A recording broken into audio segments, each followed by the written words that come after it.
आप देख रहे हैं आरोमा लाइव। दिन भर की ताजा तरीन खबरों के साथ रहिए हमेशा अपडेट। बीजेपी कार्य समिति की 2 दिवसीय बैठक किसान भवन में संपन्न हुई। इस बैठक में पार्टी के प्रदेश अध्यक्ष संजय जायसवाल, डिप्टी सीएम तारकिशोर प्रसाद और रेणु देवी सहित तमाम बीजेपी के नेताओं ने अपने अपने विचार रखे। वहीं बीजेपी अगले 4 महीनों में किया जाने वाला कार्यक्रम और पंचायत चुनाव की रूपरेखा पर चर्चा किया।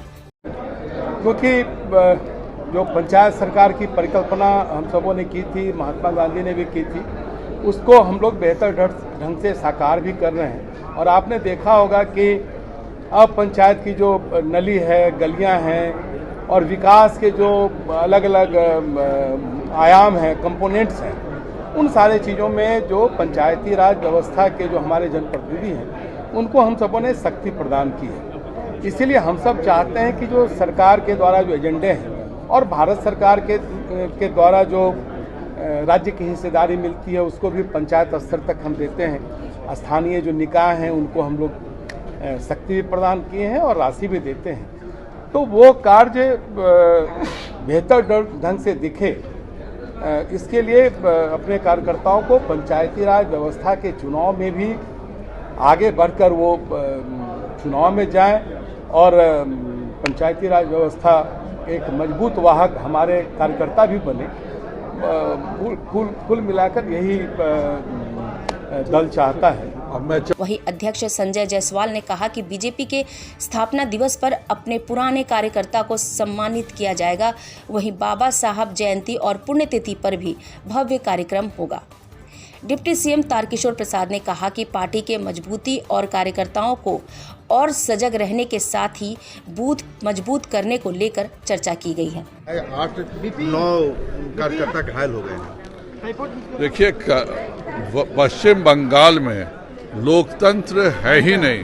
ममता बनर्जी ने अपने भतीजे को राज्याभिषेक देने के लिए एक राजतांत्रिक व्यवस्था कर रही है और भाजपा कार्यकर्ताओं को प्रताड़ित कर रही है। पर यह देश लोकतांत्रिक और गणतांत्रिक देश है। जिन्होंने इस तरह की घटनाएं की हैं, तो यह देश की जनता हमेशा बुलेट का जवाब बैलेट से देने का इतिहास रहा है। और इस बार ईवीएम में इतनी बड़ी संख्या में लोकतंत्र के पक्ष में कमल के निशान पर वहाँ की जनता वोट करेगी कि ममता बनर्जी जी को आज से 40 वर्ष पहले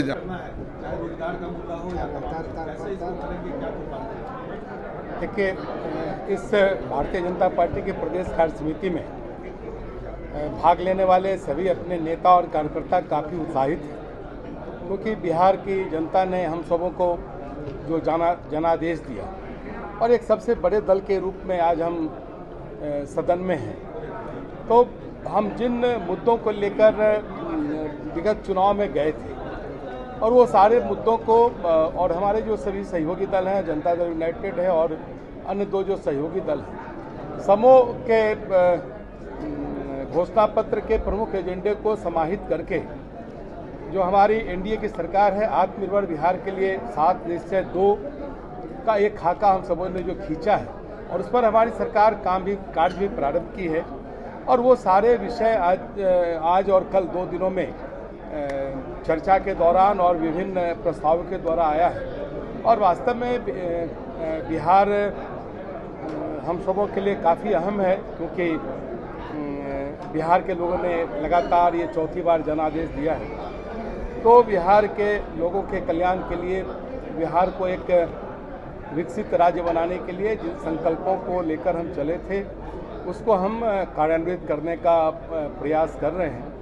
और पंचायती राज चुनाव हमारे लिए वास्तव में काफ़ी महत्वपूर्ण है, क्योंकि जो पंचायत सरकार की परिकल्पना हम सबों ने की थी। हमेशा न्यूज अपडेट रहने के लिए ज्यादा से ज्यादा शेयर करें, सब्सक्राइब करें और कमेंट करना बिल्कुल ना भूलें।